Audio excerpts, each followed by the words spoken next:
When a burnt-out car is found deep in the forests of Georgia, police smell something strange.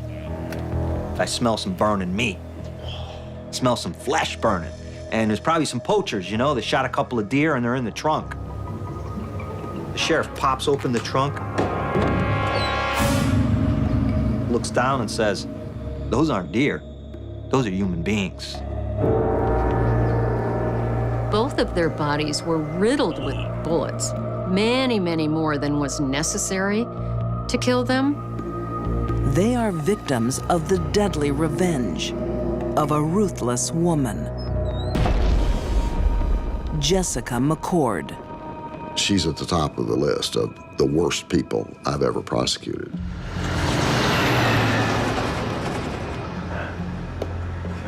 The first time Alan Bates kisses Jessica McCord, his life is set on a dangerous course.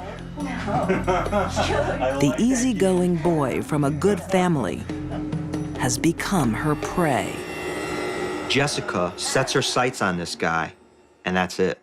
That's my golden ticket for life.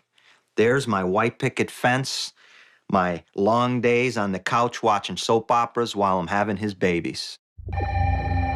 Jessica is soon pregnant. Alan decides to marry her.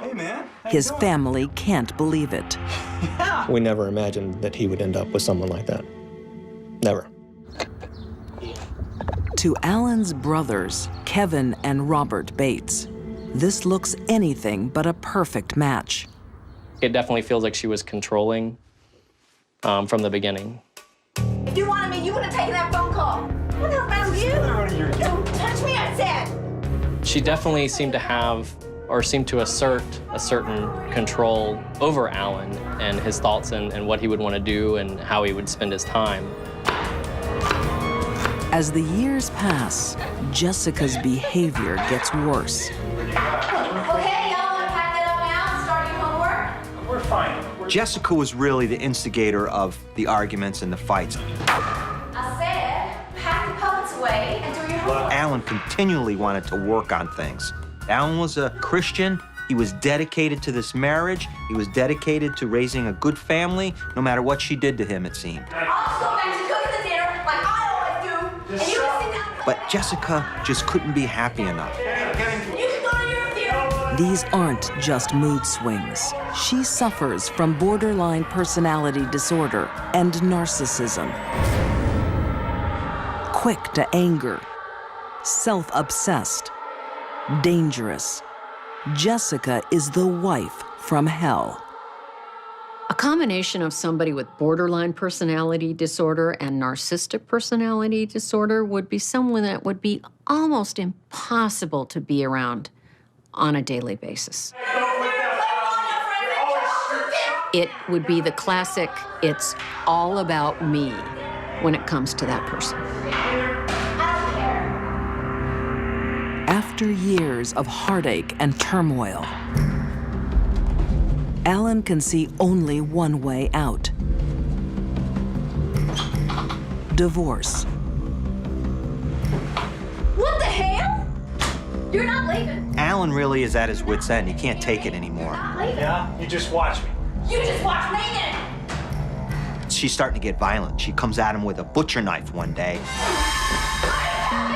And she goes to stab him, and he slams the door, and she, boing, she stabs the door instead.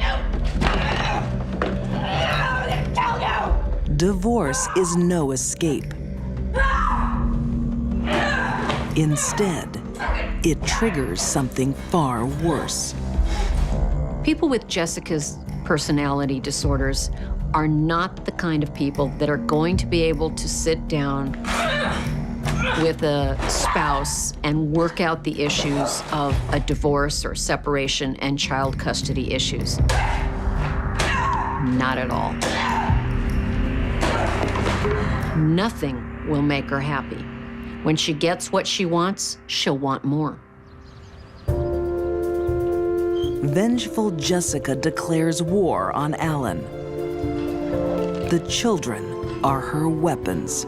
Jessica really begins to torment this guy with his children, using these children really, as pawns in this game of chess.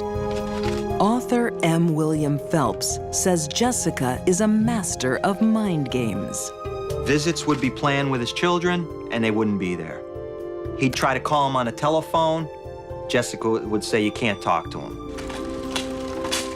He's not coming. Meanwhile, she turns around and tells the kids, see, he never calls you. He doesn't want to visit you. Ain't your daddy here yet?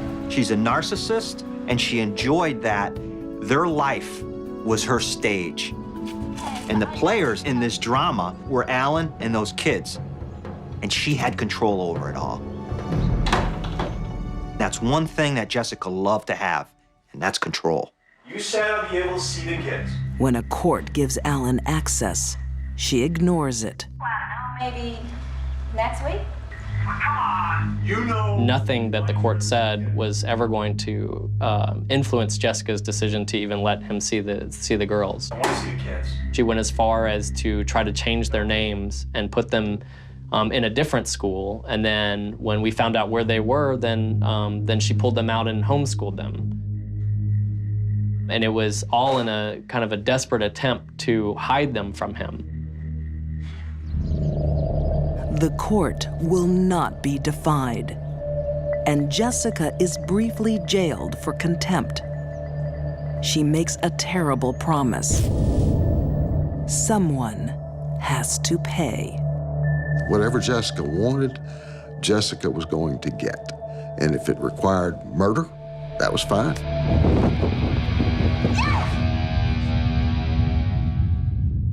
My turn to see him, and I'm going to see him. Alan Bates is a man in trouble. Don't call here again. When he divorces his wife, Jessica, he makes a vicious enemy. It's over a 6-year period of time where in and out of court, he's fighting her for custody, he's fighting her just to see the kids. Alan makes a fresh start with new wife, Tara. I definitely feel that Tara was Alan's soulmate. She brought new life back into Alan when she came into his life.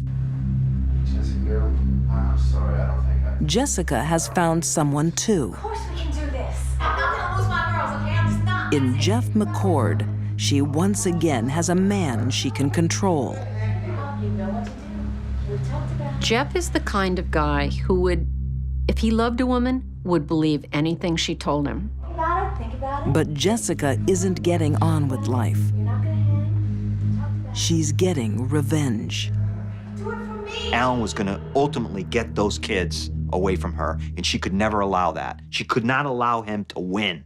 Is this what you want? Huh? She has a wicked plan. Jessica goes to her husband, Jeff, and she says, Jeff, you gotta help me do something. The only way we're gonna get rid of him, because he's such a nuisance in our lives, is if you kill him. And Jeff McCord, a cop, he's a cop. His job every day is to save lives, keep justice, and stop violence. Says, well, we gotta come up with a plan.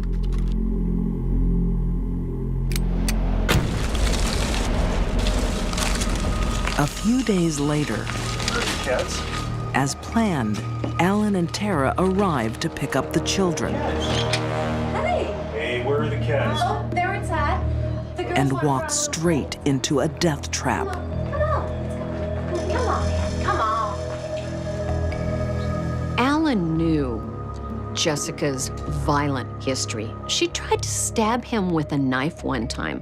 I'm surprised, really surprised, he went into her home. I don't think he would have entered that home had it not been the lure that his children were going to put on a show for him. Okay, y'all want to come downstairs here? Thought it'd be nice to have a little play in the den. Jessica invites them into the living room and says, sit down on the couch. The kids are upstairs. Let the girls know you're here. Kids weren't even at the house at the time. Another lie. Okay, they won't be long. You know, the girls have actually been quite sick. Really? Yeah, so I don't know if it's a good idea to be going out in this weather. Look, we gotta get going, so... And Alan is impatient. We gotta catch a flight, we gotta go. What's all this hospitality all of a Well, sudden? Sam's actually been having trouble with her nap. Ain't she? So Jeff just walks up, pulls the gun out of his back. She falls to the ground. Alan gets up, just fires at Alan 4 times.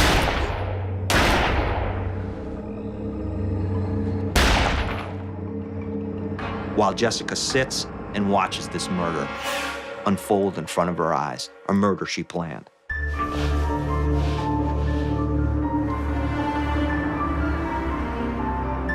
According to Chief Deputy District Attorney Roger Brown, the seeds of her appalling crime were sown years before.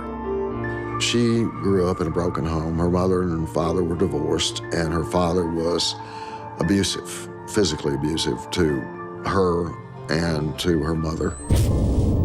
He wound up killing a woman in Tennessee. I don't necessarily believe in the bad seed, but maybe she got it. With 2 bodies in the trunk, the killers make a late-night dash across the state line into Georgia. They pull the car into a field. They pour the gasoline around the car. On the car, in the trunk, open the trunk. They pour the gasoline on the bodies. They pour the gasoline on the seats of the car. Jeff goes over and he lights a paper towel and he throws it in the car. Nothing happens. So then Jessica goes over and takes care of it herself. She lights another paper towel, puts it in there, and it kind of... This car was just engulfed in flames. Jessica's arrogance will be her undoing. It is a misconception, as a rule, that you can burn a body by just pouring a little accelerant over it, such as gasoline or diesel fuel, and burning it. Because you see, when we use gasoline or diesel fuel, the temperature gets to 800 or 900 degrees. Temperatures of 1,500 degrees for a period of several hours are required to cremate a body, to reduce it to just ash. And most individuals do not tend to fire for that length of time. The bodies survive the blaze, along with a bullet and a scrap of paper towel with a distinctive design. Retired Detective Laura Brignac says police find another vital clue. Fortunately, during the fire, the license plate fell off of the car. And so immediately it was traced back to the Birmingham airport where Tara and Alan had flown into and rented the car. When investigators find out where Alan and Tara were supposed to be, they close in. They go to Jessica's house under a search warrant. They find paper towels that match that paper towel. And inside the garage, it came through the wall, they find another bullet that matches ballistically to that bullet find at the Georgia crime scene. Even under arrest for murder, Jessica McCord is coldly defiant. She was very cool and collected about it and gave off an impression that I will regain control and I'll win in the end. Jessica McCord is one of the most vicious, cold-hearted criminals that I've ever dealt with. I prosecuted hundreds of murder cases, some very mean and bad people. Jessica McCord is at the top of the list because she's truly evil. Jessica and Jeff are found guilty of murder and sentenced to life. For Jessica, there's no chance of parole. She will die in jail. This is a very sad story because from the moment Alan met Jessica as a teenage boy, it set his life on a path to destruction. She took something from our family that was very dear to us for really no good reason. I think that what she did to her kids, to take their father away from them in such a manner, was the cruelest thing. They were truly the most innocent victims in the whole thing.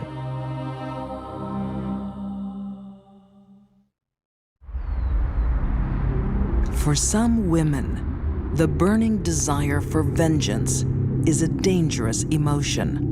Revenge is the #1 motivator of murder.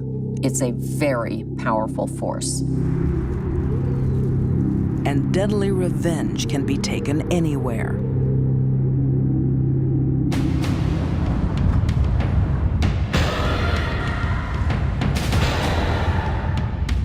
Even the lobby of a 4-star hotel.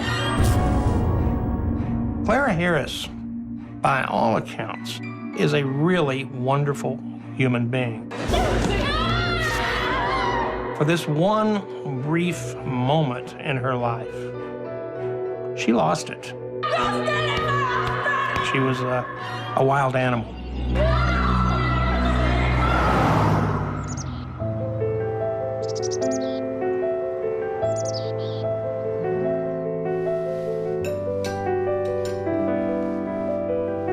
Clara Harris emigrated from Colombia and found the American dream. Oh, hey, girl. Hello. What's up? Looks good. College education, marriage to a wealthy dentist, a lavish home.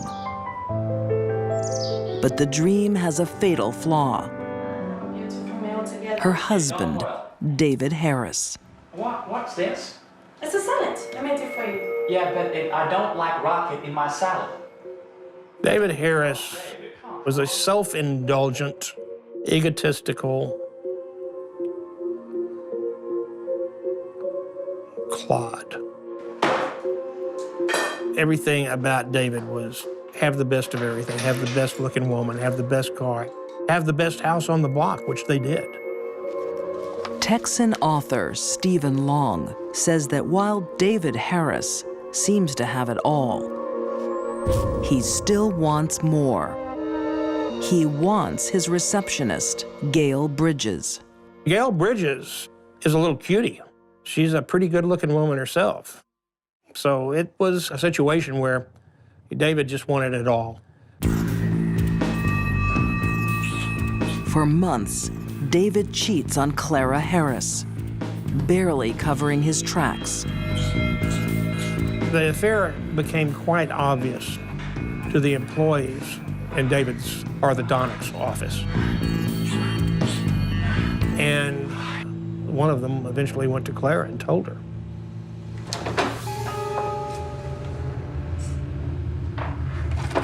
David's affair will become his death sentence.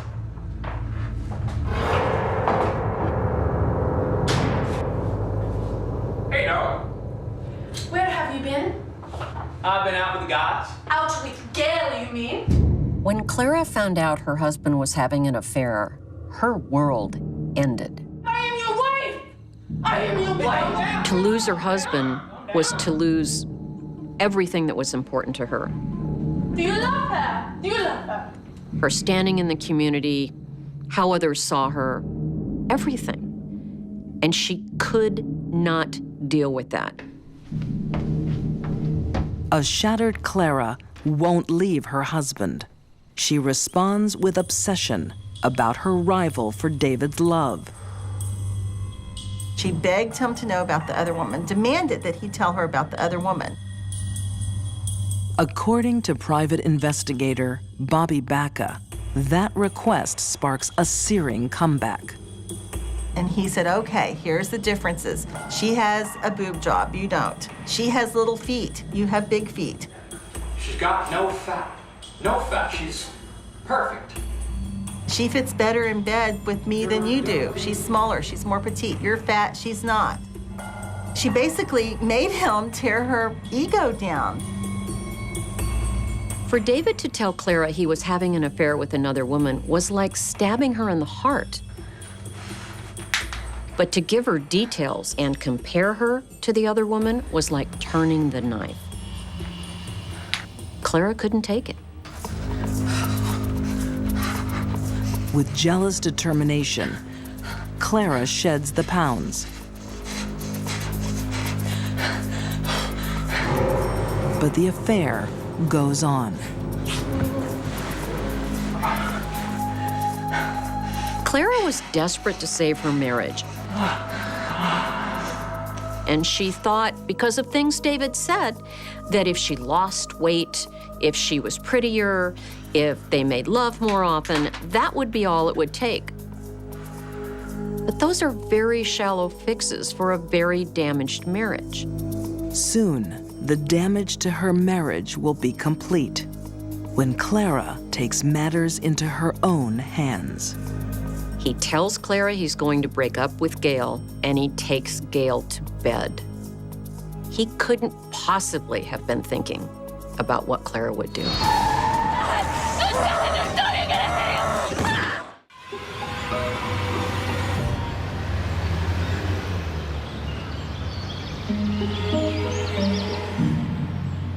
On an upscale Houston street, in a lavish house,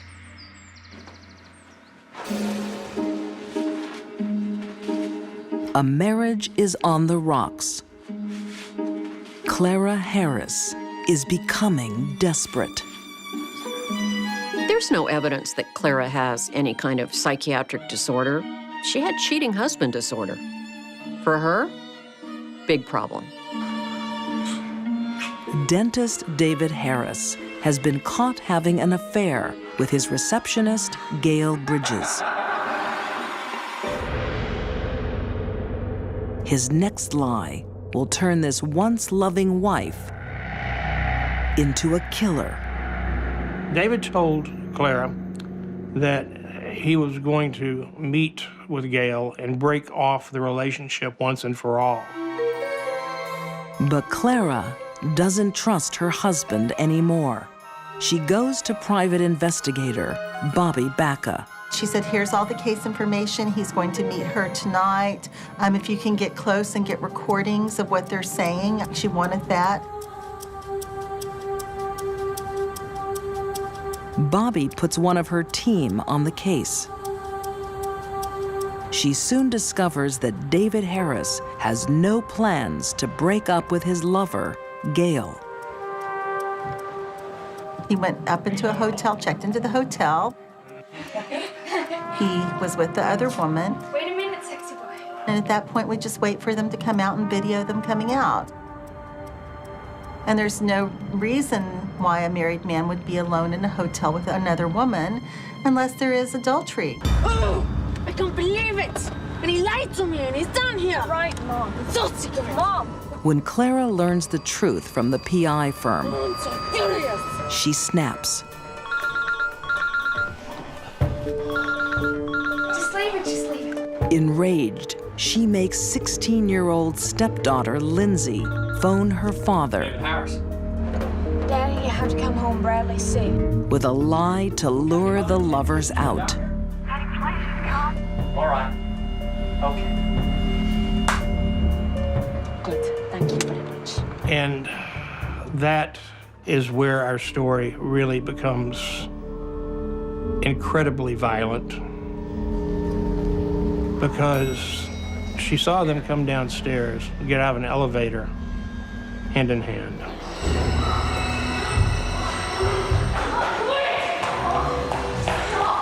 It's what you're about, is it? And Clara Harris lost it.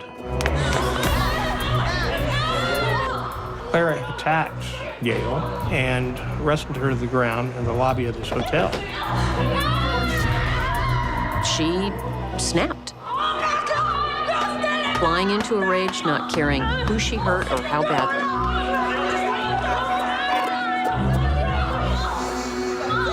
It's more than just a struggle.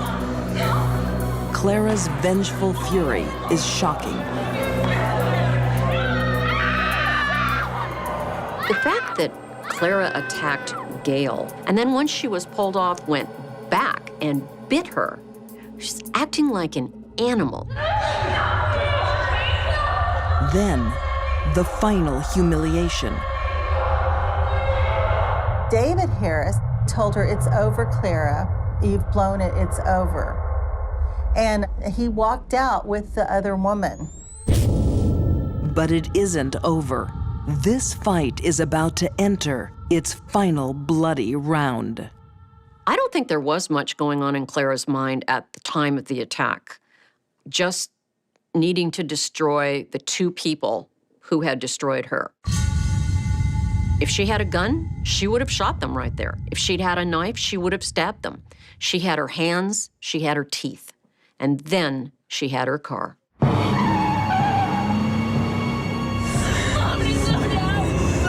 Clara guns the car. In her blind anger, she's racing through the parking lot. She came around. That's when my PI first saw her. David is escorting Gail around the hotel to the back.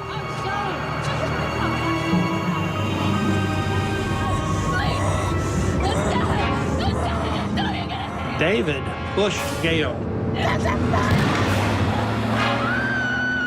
He did not get out of the way. Clara hit him. According to my investigator, when Clara's car struck David, his face hit the dash and his teeth were flying everywhere. There's more horror to come. What are you doing? As Clara turns the car.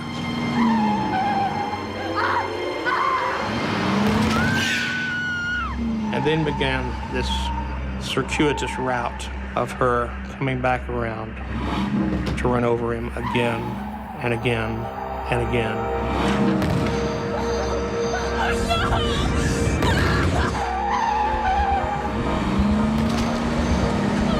Every time that car went over David Harris, it was like a meat grinder.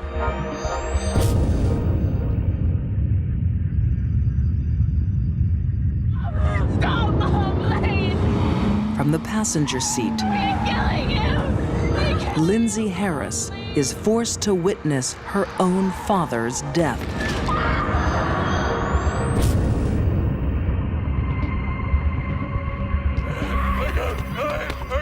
Clara stopped the car and got out and grabbed David, who was at that time barely breathing.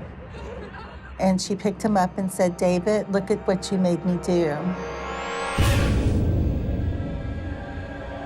Clara Harris is found guilty of first-degree murder and sentenced to 20 years in prison. I think Clara killed David because David killed their marriage. After years of belittlement and an ongoing affair, Clara could not be pushed any further. The only way to end that kind of pain was to kill the source of the pain. It's lucky that Gail wasn't also killed. The problem is that Clara Harris loved David too much. She loved him to the point that she was willing to kill to keep anyone from having him. Unfortunately, it was David who she was willing to kill.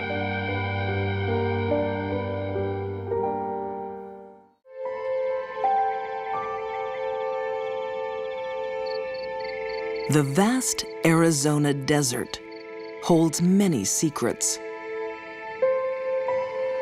Not all of them are meant to stay hidden. It was very hot, dusty. You could smell the odor in the air. Just a rotten, putrid smell.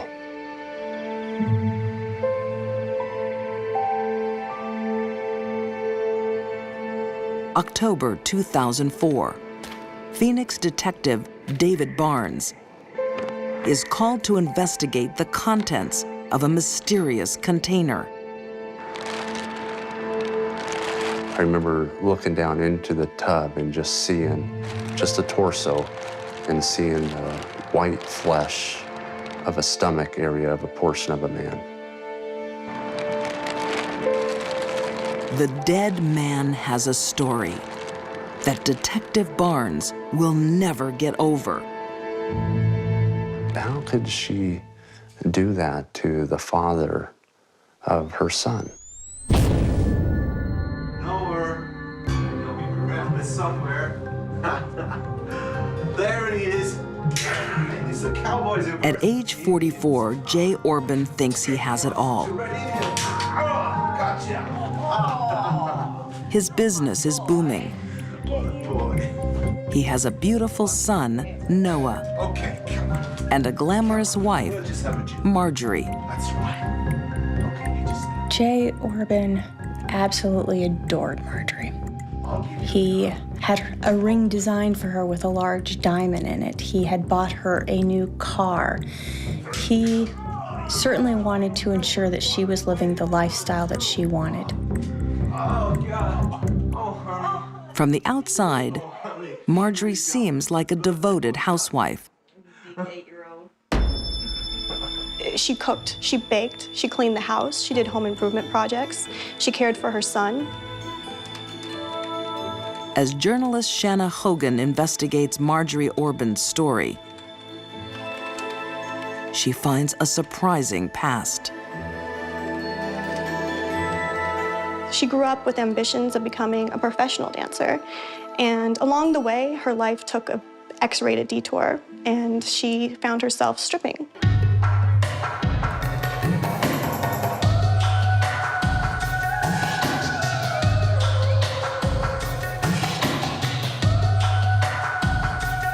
Marjorie loves having an audience of male admirers. One of the things she cared most about was being physically desired by lots of men. Manipulating men is her real skill in life. She comes across as an attractive lady, very charming, very nice, very sweet, but very manipulative. She was very good at using others to get what she wanted. But Marjorie is getting older, and something in her life is missing. She was able to convince people to give her things, but the one thing that she could never have was a baby. Then, one night in Vegas, a man from her past appears.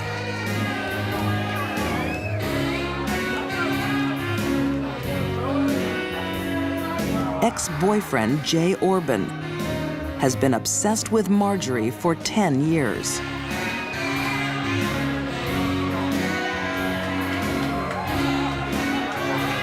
Jay was a businessman. He was a wealthy entrepreneur. And every city he traveled to, he looked for Marjorie. Desperate for her love, Jay makes Marjorie an offer she won't refuse. Marriage and the baby she wants so badly. But with Marjorie Orban, nothing comes for free. She made him a bargain. If she would come to Arizona and live with them for 2 years, and if after those 2 years she wasn't pregnant, then she would leave him. For Jay Orban, it will become a pact with the devil.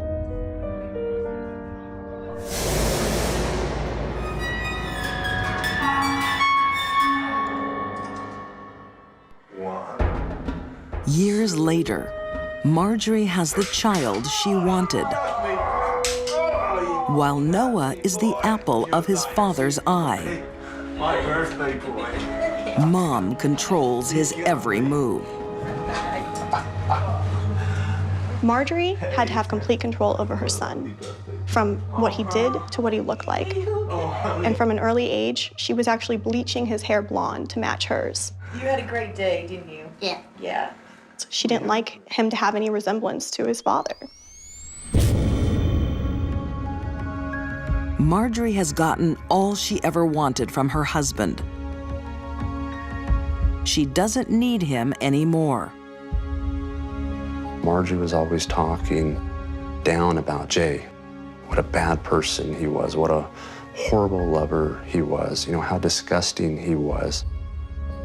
But to discard him through divorce will leave her broke. I believe Marjorie was to get about $700 or $750 a month for child custody. That's it. We estimated that his entire estate was about $1.5 million.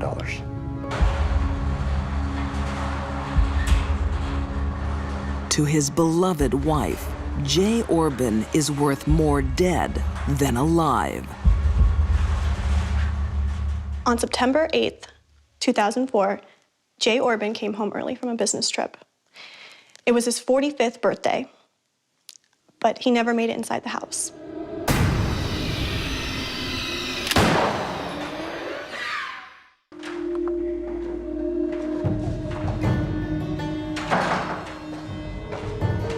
Marjorie Orban's husband, Jay, is missing. Instead of grieving, she's having the time of her life. She immediately started to drain the bank accounts. And she bought a $12,000 piano immediately. She had the house repainted. She bought new patio furniture, new water fixtures for the yard. She was maxing out the credit cards. And also, she was hoarding cash.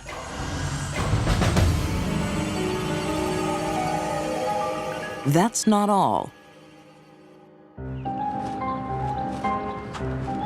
Within weeks, Marjorie moves on to a new man, Larry Weisberg. They were living like a family. Like, they had dinners together, they watched movies. She even convinced her son to call him Dad. She believed that she was going to seamlessly take her husband out of the picture and put this new man in her life. Airbrushing one husband away for another is nothing new for Marjorie. Marjorie was married 7 times before the age of 34. She lived her entire life perpetually in the honeymoon period of every relationship. She was in these very brief relationships that lasted about 2 years, and when she became bored or dissatisfied, she moved on to her next lover. Former FBI profiler Candice DeLong has seen this pattern in female fortune hunters before. Number one, they're above average intelligence, and I do believe Marjorie is of above average intelligence. And number two, there's a certain amount of arrogance about them. They actually believe they can kill their spouse and get away with it.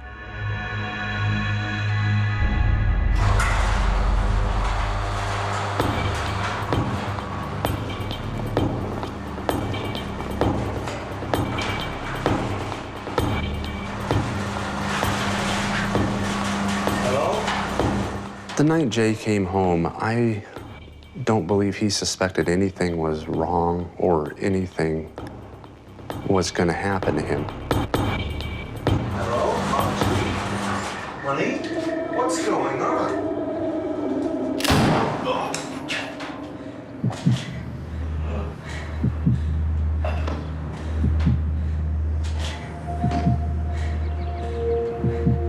Jay was taken by surprise and he was killed instantly. Now Marjorie's plan turns macabre. She freezes Jay's body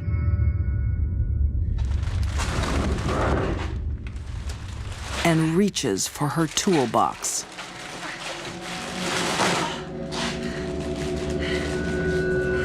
She actually was a woman who was very well versed with tools. Her neighbors would say that when they heard a saw going, they would joke, "Oh, there's Marjorie again with her saws."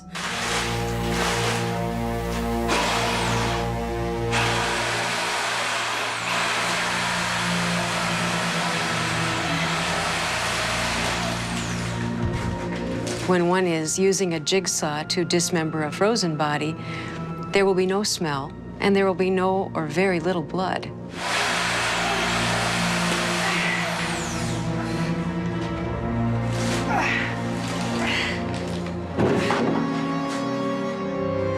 When one is cutting frozen tissue, it's like going through wood. To me, this shows an utter disregard, total contempt for the man that he once was. He meant nothing to her. His remains meant nothing to her.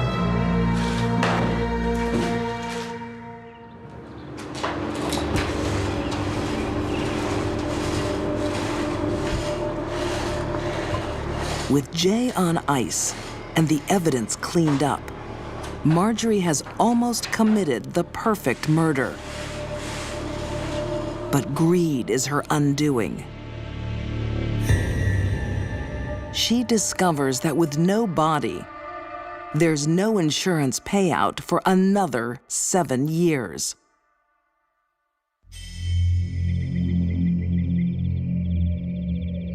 Marjorie Orban can't wait that long.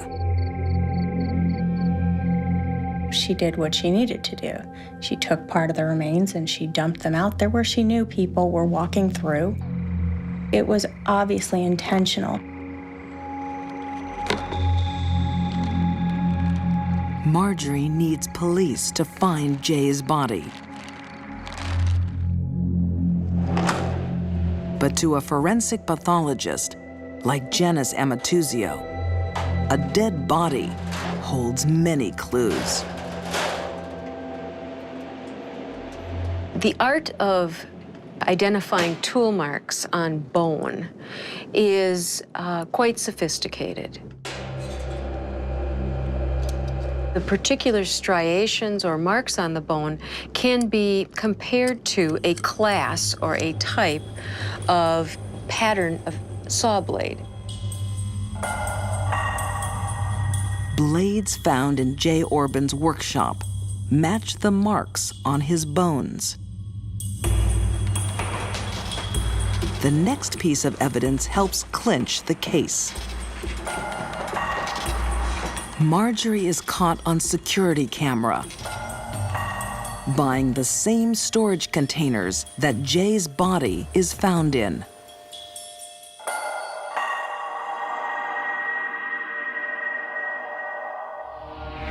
Marjorie Orban is found guilty and sentenced to life without parole.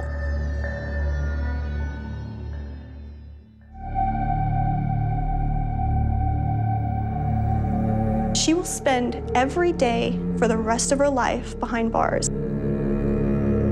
She will be there until her hair turns gray and time has erased all trace of beauty from her face. I think that's the only loss I think Marjorie is actually sad about.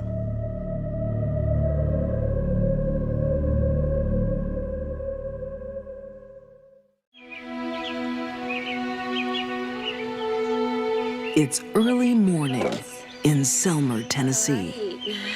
Pastor's wife, Mary Winkler, is taking her daughters on a road trip.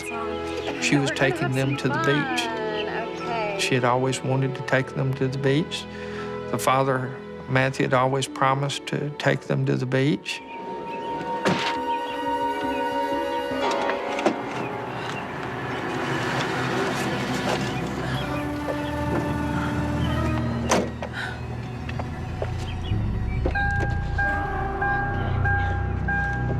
Okay, girls. Who wants to go to the beach, huh? Me! Okay, who wants burgers? She wanted to take her girls to the beach to enjoy one last day before their lives as they knew them ended.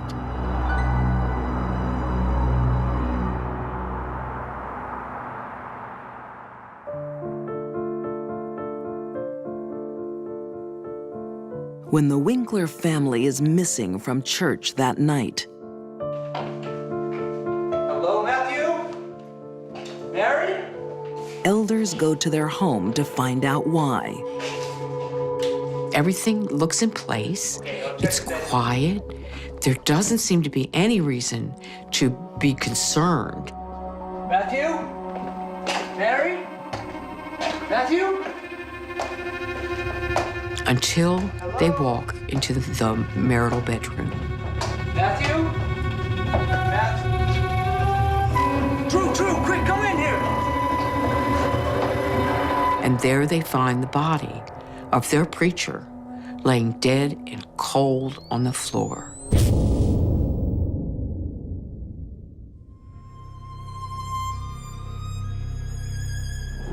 When Sergeant Roger Rickman attended the murder scene that day, he had no idea of the storm that was brewing. We really wasn't sure what had happened. Mary was not there, the children were not there. We didn't know that, that they had been abducted or what.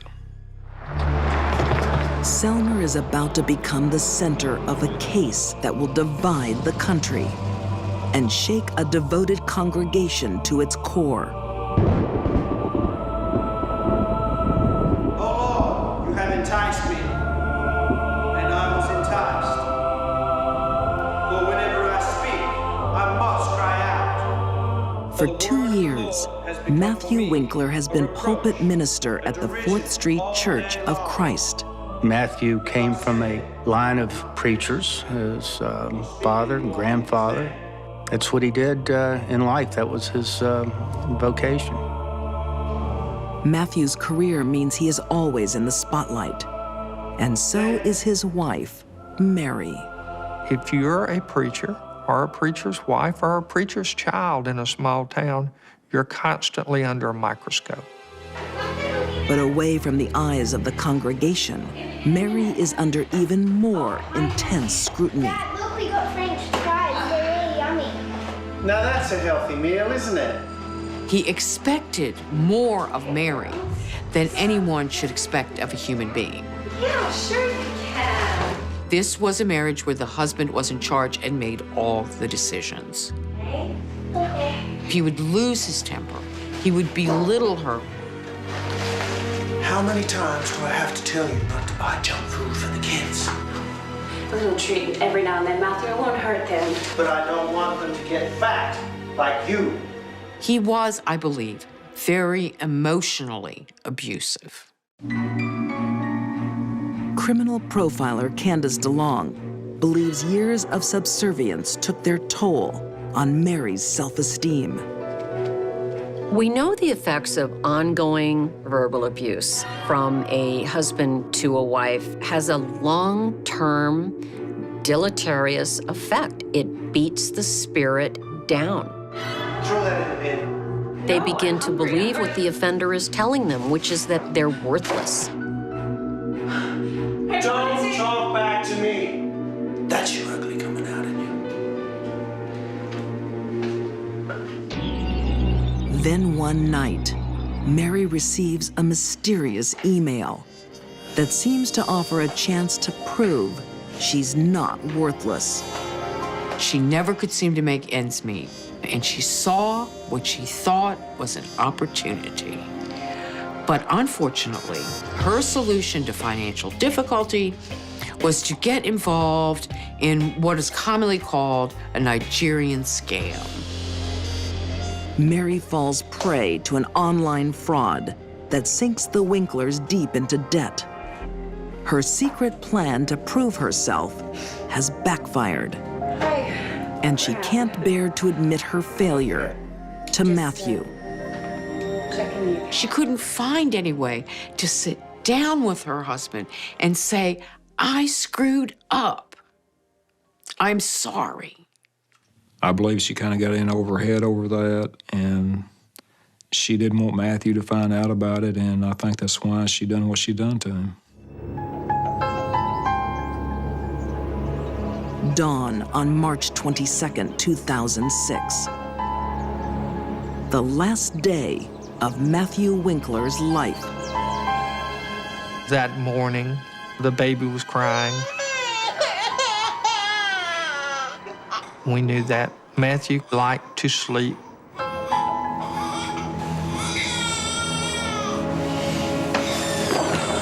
He kicks her out of the bed, go make the baby shut up. Horrified, Mary's protective instinct takes over. Mary said that he suffocated the baby. That was Mary's choice of words. A momentary squeeze like that I would not call suffocation, but Mary did. And I think that raised up some internal rage. Mary is seething. She wants to confront Matthew. I think she was at her wit's end, and now she wasn't the one being punished. Her children were being punished. But Mary knows her husband won't listen to her. Unless he's not given a choice. She said that he always said that a shotgun like the one he had would make a hole this big in you. And that made her think that a shotgun would get his attention. Get up. Get up, Matthew. I want to talk. I want to talk.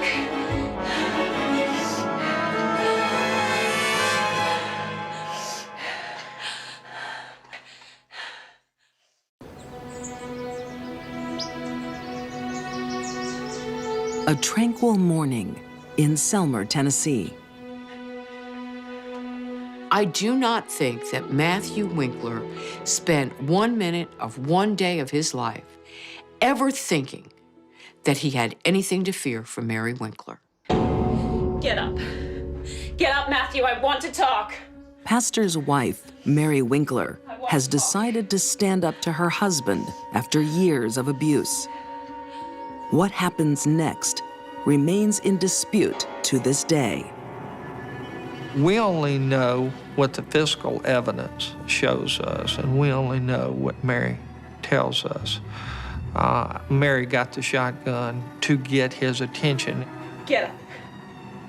Get up, Matthew. I want to talk. It's possible when Mary was holding the shotgun on Matthew that she did not intend to kill him, possibly that she was intending to scare him, taking back her own life.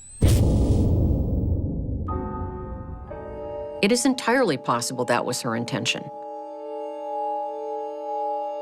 Things didn't work out that way.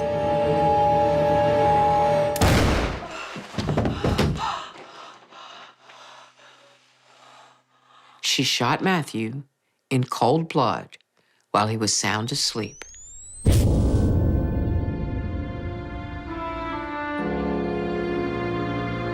In my opinion, he never got out of the bed. She just come in there in cold-blooded murder and shot him. But that's not the way Mary's defense team sees the shooting. There were some pillows on the floor where he had kicked her out of the bed earlier that morning. And I believe that she lost her footing. Get up, Matthew. I want to talk. Finger was on the trigger and it went off unintentionally. Did she intentionally shoot him? I don't know. I can't say. I don't believe she did. I believe that our theory was that she either lost her balance standing on some pillows that he had kicked off the floor, or she went into some type of catatonic state and shot him and doesn't remember shooting him. Investigators later find the telephone disconnected. The telephone had been unplugged from the wall, in my opinion, to keep him from calling 911. Taking the shotgun, Mary leaves her husband to die. Then she took her 3 little girls, packed them into their car, and hit the road. For 2 days, America holds its breath, fearing the worst for Mary and her kids. The search for them ends in Orange Beach, Alabama. There was no one holding Mary. There was no one threatening her girls. It was just Mary and her 3 little girls at the beach. It was time for Mary to answer for what she'd done. Just place your left hand on the Bible and raise your right hand. Put on trial for her husband's murder. I It is Mary who will emerge as the victim.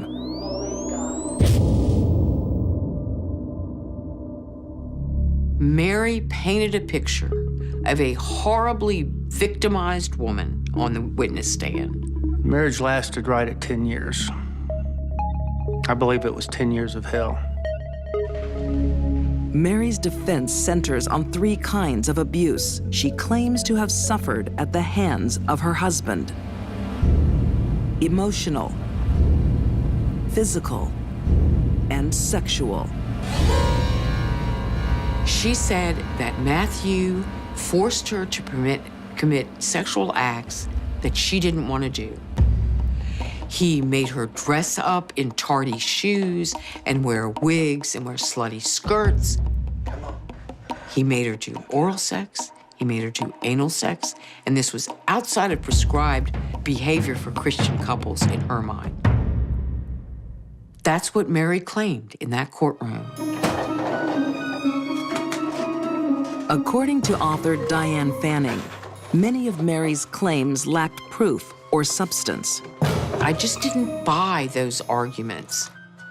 To me, to be sexually abused means that someone has to commit a sexual act on you that you don't want, and you've clearly stated you don't want it. And yet, Mary, after her trial, sat there on the Oprah Winfrey Show and said to that woman, "If I ever said no, Matthew stopped right away. In fact, if I ever flinched, Matthew stopped right away." As proof of physical abuse, Mary points to a black eye she had suffered in previous months. One time she was playing softball and a ball bounced up and hit her. Well, it hit her in the facial area. She had told us that later on he had jabbed her in that same area. Have you seen my Mary's eye? Hopefully she learned to keep her eye on the ball. Actually, I don't believe very much of anything she said in the trial. I think it was all made up, prefabricated, and the jury bought into it. The jury's verdict will be one of the most controversial in Tennessee history. They'd kicked out first-degree murder. They even kicked out second-degree murder. They settled on a manslaughter charge, and then the judge pronounced the verdict. He gave her a 3-year sentence, but he made 2 of it on probation. Then he took away the time she served in jail before she got out on bail. And suddenly Mary had a sentence of 61 days remaining to serve. So Mary, who shot her sleeping husband in the back, would serve 2 months in prison, and part of it in a mental health facility, and nothing more. Mary got away with murder. For defense attorneys Leslie Ballin and Steve Faris, the verdict is a triumph of justice. It was an outstanding outcome. We took a person who had no voice in the system, and we spoke for her. We gave her what I believe was a good defense, an honest defense, a true defense, and we saved her life. Today, Mary has custody of her 3 children and has begun a new life. It's a happy family, certainly one without a father in the house, but she is doing great now, just super. I describe Mary as a cold, calculated murderer. She premeditated Matthew Winkler's murder, and she followed through with it. I'm actually today still concerned for her kids because, you know, if she could do this to her husband, she could do anything. America remains divided about Mary Winkler. Is she a battered wife who killed by mistake? Or a cold-hearted murderer who remains dangerous?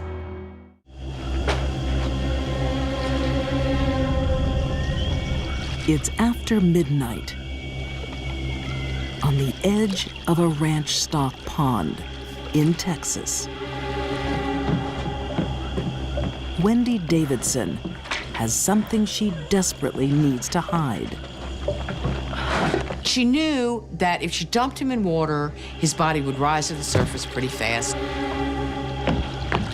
So she gathered some heavy auto parts and concrete blocks and things. She tied these things to his body. The body belongs to her husband, Air Force Sergeant Michael Severance. This man was a hero. He survived 5 tours of duty in the Middle East. And yet, he couldn't survive 5 months of marriage to that woman.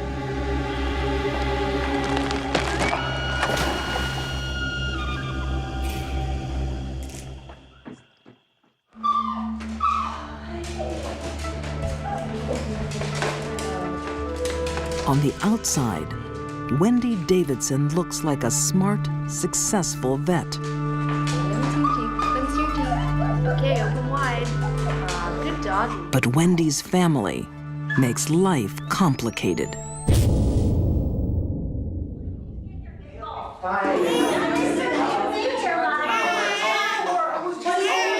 Wendy has been married to Michael Severance for 5 months. But no matter how hard he tries, Michael can never satisfy his new mother-in-law. Wendy was very torn by the conflict between her parents and Michael. Wendy was tied to her parents. They were helping her financially to get her practice going. Her mother was working in the clinic almost every day. She was bound to them by emotional bonds that just could not shatter. I'm not gonna argue with you. I'm gonna take my When Michael and Wendy plan a visit to his father in Maine, Wendy's mom doesn't like the idea. The pressure is wearing Wendy down. Somehow, Wendy, in her self-centered, vainglorious way, decided that this was the solution to her problem. That if she got rid of Michael, her life would be fine. It was irrational, it was heartless, it was cold. But that's how Wendy's mind worked.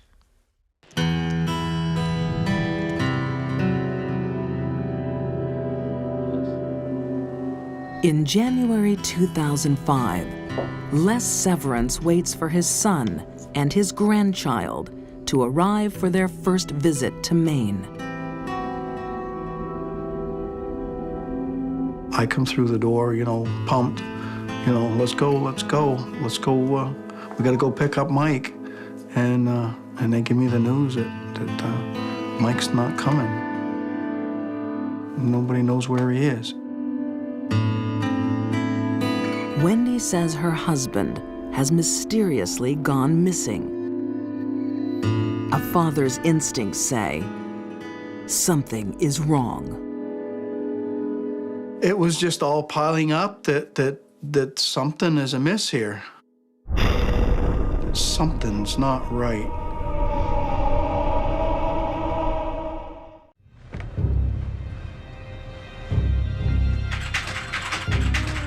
Late at night, Wendy Davidson desperately scours the internet. Her searches will leave clues to a murder. 2 things in particular on the computer were a query on polygraph examinations, and then another query on the decomposition of body in water. As Texas Ranger Sean Palmer begins investigating the disappearance of Michael Severance, Michael's wife, Wendy, becomes the prime suspect. Surveillance information showed that Wendy Davidson traveled to a ranch that we knew she had access to. On that ranch is a pond with her dark secret. The Texas Department of Public Safety dive team assisted with the search of the pond and ultimately discovered Michael Severance's body.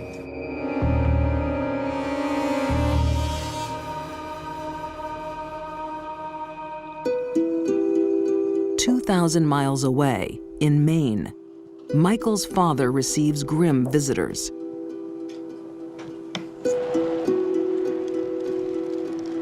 And then when I pulled in the driveway, I see the Air Force plates. And I really had a hard time coming through the door. I stood out in the driveway for probably 15 minutes because I knew. They told me that they had found Michael's body in the pond.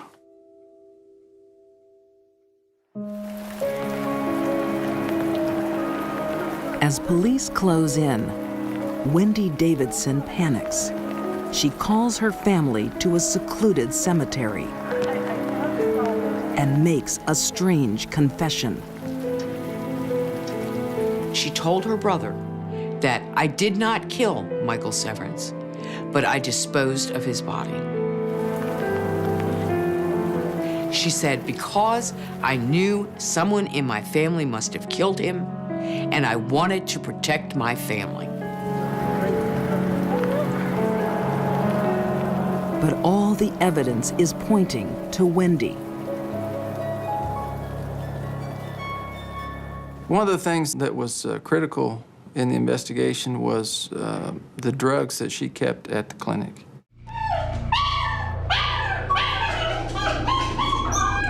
Wendy had altered her logs, covering up the missing drugs that killed her husband.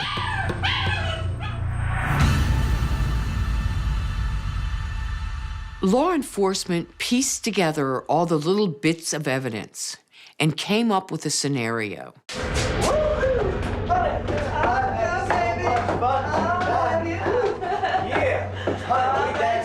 Friday evening, Wendy and Michael went out to celebrate the upcoming trip and to have dinner together and a few drinks, and came back to their apartment inside the clinic. All right, here it comes. 1 and 2.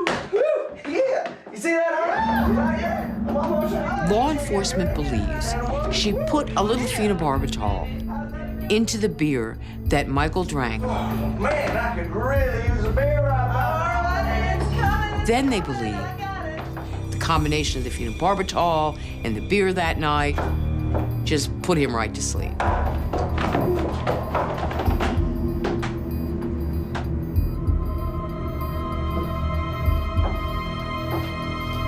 They believe that when that happened, she pulled out a veterinary syringe, filled it with euthanasia, and slammed that thing into the center of his chest. And pushed down on the plunger, just as she would have done any dog on the table in her clinic. Its effect would take place immediately, and death would ensue in 2 to 4 minutes. This type of death is relatively painless. They simply fall asleep and stop breathing.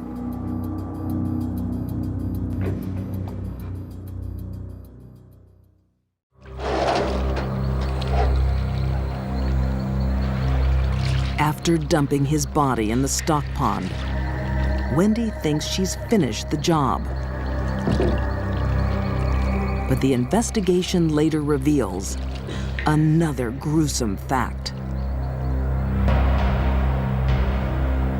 Wendy, a couple of days after her husband's death, had gone online and researched what a body does in water.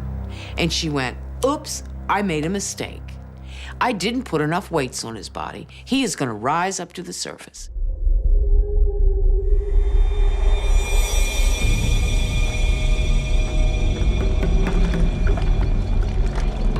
Wendy returned to the pond.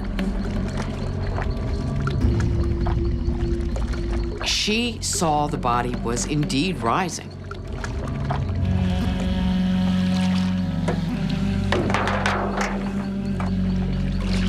It's not difficult to sink a body, but it's very difficult to keep a body down once it begins to decompose. The process of decomposition and the manufacture of gas in the body is relentless and ongoing. Wendy has to get rid of the evidence one more time. She took out her blue veterinary knife and stabbed his body 41 times. Mutilating a dead body of someone that you supposedly loved, pretty gruesome thing to do, pretty incredible thing to do. I think most people can't even begin to imagine themselves doing such a thing.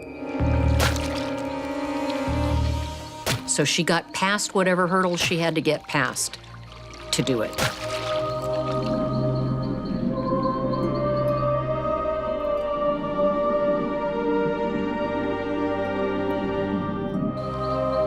After her arrest, Wendy enters a plea bargain.